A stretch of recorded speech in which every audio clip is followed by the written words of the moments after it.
दोस्तों, आज की कहानी है बहू हर बार उपहार के लिए रोया मत करो। दोस्तों, कहानी शुरू करने से पहले अगर आपने हमारे चैनल को सब्सक्राइब नहीं किया है तो सब्सक्राइब कर लीजिए ताकि आपके पास पहुंचे हर नया वीडियो। रजनी, रश्मि, मम्मी, दादी जल्दी आओ, देखो मैं आप लोगों के लिए क्या लाया हूँ। शांतनु ने घर में घुसते ही आवाज लगाई। सभी के चेहरे पर खुशी की लहर दौड़ गई और वो बाहर के कमरे की ओर भागे। उधर किचन में काम करती हुई रीना के चेहरे पर गुस्से और दुख के मिश्रित भाव उभर आए। ने जल्दी से एक तरफ गैस पर चाय चढ़ाई और दूसरी तरफ पकोड़े तलने के लिए तेल। उसे मालूम था अभी उसकी सास सुधा जी आवाज लगाकर गर्मा गर्म पकोड़ों की फरमाइश करेगी। रीना चाय के साथ आलू, प्याज और पालक के पकोड़े भी ले आना। तुझे तो पता ही है कि शांतनु को बहुत पसंद है। हाँ माँ जी, बना रही हूँ, रीना ने किचन से ही उत्तर दिया और मन ही मन भुन भुनाने लगी। सबको सबकी पसंद का ख्याल है, बस मेरी ही नहीं। और ये शांतनु रीना का देवर था, लगभग उसी की उम्र का। वैसे तो देवर भाभी की हंसी मजाक अक्सर होती थी, पर वो रीना को अपमानित करने का कोई मौका नहीं छोड़ता था। सास ससुर, दादी सास, दादा ससुर, दो छोटी ननदों और देवर से भरा पूरा उसका ससुराल था। सब उसे बहुत प्यार करते। बस ये शांतनु, उसका व्यवहार रीना की समझ से परे था। पल में तोला, पल में मासा जैसा शांतनु अक्सर छुट्टियों में किसी न किसी हिल स्टेशन पर अपने दोस्तों के साथ घूमने चला जाता और वापसी में पूरे घर भर के लिए उपहार लाता। उसकी शादी के बाद जब पहली बार शांतनु ऐसे घूम कर आया तो सभी के साथ साथ रीना भी बहुत उत्साहित थी। अपने उपहार के लिए उसने सभी को तो उनके उपहार निकाल कर दे दिए। जब रीना की बारी आई तो बहुत ही शुष्क लहजे में बोला, इतना ढेर सारा सामान है तो आपके पास, अब क्या चाहिए और मैं क्यों लाऊं? रीना को धक्का लगा। वो तो सभी के पास है, पर सबके लिए कुछ न कुछ तो लाए ही, बस उसी के लिए नहीं लेकर आए। जबकि उसके मायके से हर त्योहार पर घर के हर एक सदस्य के लिए उपहार आते थे। रीना की उदासी ऋषि से छुप नहीं सकी। उन्होंने उसे समझाते हुए कहा, अरे शांतनु, तुम्हारे लिए अलग से कुछ नहीं ला पाया तो क्या हुआ, सब तुम्हारा ही तो है। कोई चीज पसंद हो तो तुम रख लो, कोई ना थोड़ी ना करेगा। और वैसे भी तुम्हें क्या चाहिए मुझसे? कहो मैं ला दूंगा, नहीं मुझे कुछ नहीं चाहिए। रीना बोली, वैसे भी किसी और के लिए लाई हुई चीज वो खुद कैसे ले ले। उसको जो बात शुभ रही थी वो तो ये थी ना कि बस उसी के लिए कोई सामान नहीं लाया गया। उसने भी अपने मन को समझाया कि अभी ही मेरी शादी हुई है। सच में सभी सामान तो नया ही है, कोई बात नहीं, पर ये तो अब हर बार का ही था।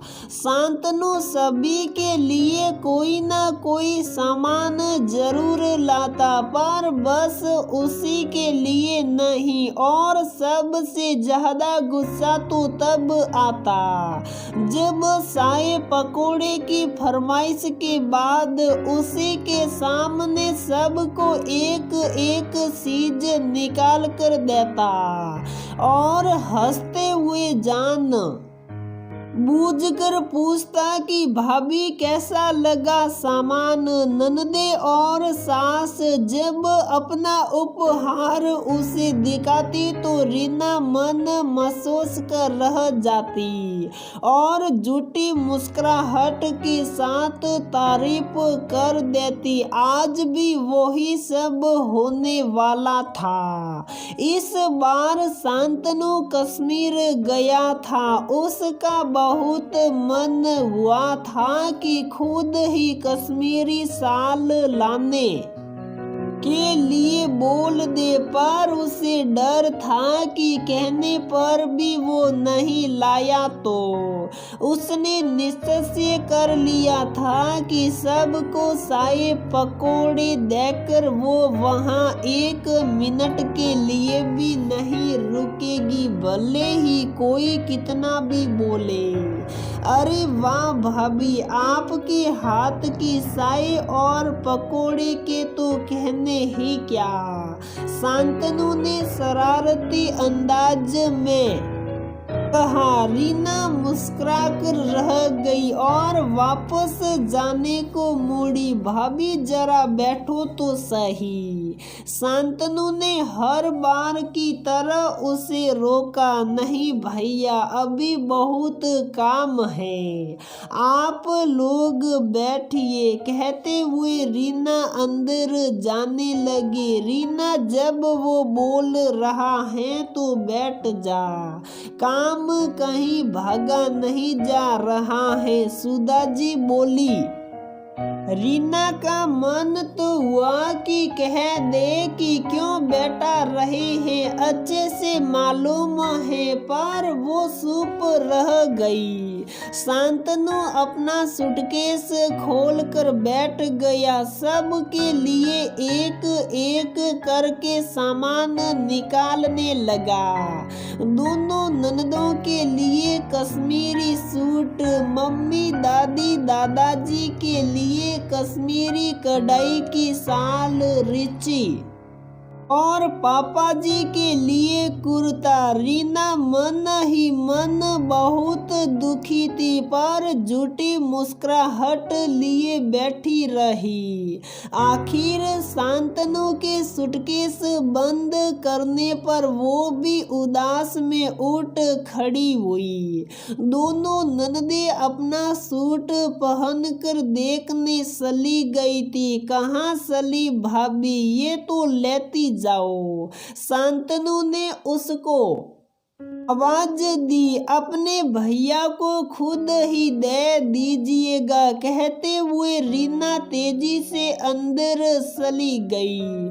उसका मन भर आया था। शादी के 4 साल बाद भी शायद वो इस घर की सदस्य नहीं बन पाई थी, तभी तो उसके लिए कोई उपहार नहीं। उसने अपने सिर को झटका और गाल पर ढुलक कई आंसुओं को पोंछने लगी। भाभी आप ही दे देना और देख कर बताओ तो सही कैसा लगा। शांतनु उसके पीछे पीछे आया। अरे रीना ले तो सही। सुधा जी की आवाज सुनकर उसने पलट कर देखा।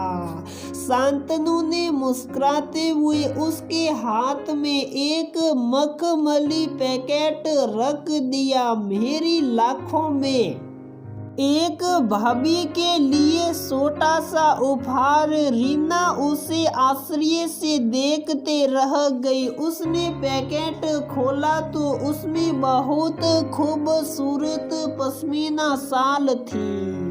रीना की आंखों से आंसू बह निकले। अब क्यों रो रही हो भाभी?